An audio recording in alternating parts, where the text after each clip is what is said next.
নির্বাচন ঘনিয়ে আসার এই সময়ে রাজপথে কর্মসূচি দেওয়ার কড়া সমালোচনা করেছেন বিএনপি নেতারা। তারা বলছেন, পিআর পদ্ধতিতে নির্বাচনের দাবি সামনে নিয়ে আসা সুপরিকল্পিত মাস্টার প্ল্যানের অংশ। এটা কারো জন্য ভালো ফল আনবে না। দলটির একাধিক নেতার আশঙ্কা, নির্বাচনের মাধ্যমে জনগণের ম্যান্ডেট ছাড়া কোনো দাবি আদায় করতে গেলে গণতন্ত্র বাধাগ্রস্ত হতে পারে। রাজধানীতে আলাদা অনুষ্ঠানে এসব কথা বলেন বিএনপি নেতারা। রাজধানীর দক্ষিণখানে প্রতিবন্ধী কল্যাণ সমিতির আলোচনা সভায় বক্তব্য রাখেন বিএনপির স্থায়ী কমিটির সদস্য আমির খসরু মাহমুদ চৌধুরী। বলেন, বাংলাদেশকে এগিয়ে নিতে হলে প্রতিটি নাগরিককে দক্ষ জনশক্তিতে রূপান্তর করতে হবে। জানান, ক্ষমতায় গেলে প্রতিবন্ধীদের শিক্ষা, কর্মসংস্থান ও দক্ষতা বাড়াতে উদ্যোগ নেবে বিএনপি। বাংলাদেশের সংবিধান পরিষ্কারভাবে প্রত্যেকটি নাগরিকের জন্য। অনুষ্ঠানের পর গণমাধ্যমের মুখোমুখি হন আমির খসরু। পিআর পদ্ধতিতে নির্বাচনের দাবিতে জামায়াত সহ বেশ কয়েকটি দলের আন্দোলন কর্মসূচি নিয়ে কথা বলেন তিনি। জানান, রাজপথের পর্ব শেষ হয়েছে, জনগণের মালিকানা ফেরানোর সময় এখন। প্রত্যেকটি দল তো চাহিদা থাকতেই পারে, সেটার একমাত্র পথ হচ্ছে নির্বাচনে গিয়ে জনগণের ম্যান্ডেট নিয়ে পরিবর্তন করা যেতে পারে।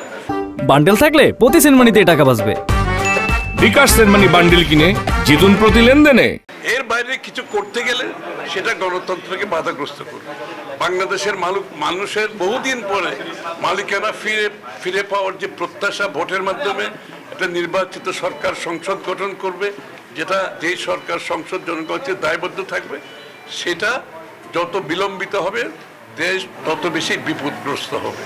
পিআর পদ্ধতিতে নির্বাচনের দাবি সুপরিকল্পিত মাস্টার প্ল্যানের অংশ বলে মনে করেন বিএনপির সিনিয়র যুগ্ম মহাসচিব রুহুল কবির রিজভী। রাজধানীর বারিধারায় জামিয়া মাদানিয়া মাদ্রাসায় আমরা বিএনপি পরিবারের এক অনুষ্ঠানে একথা বলেন তিনি।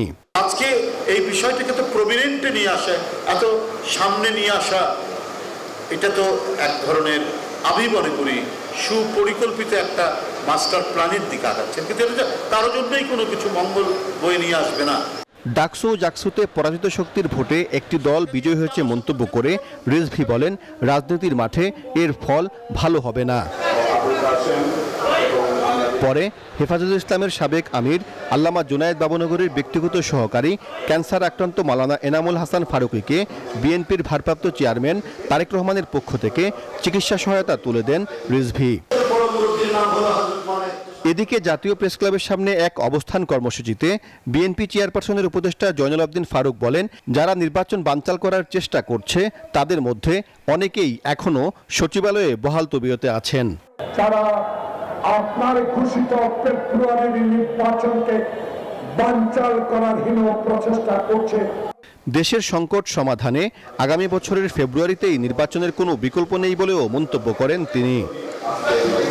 সাইফুল ইসলাম, নিউজ 24, ঢাকা।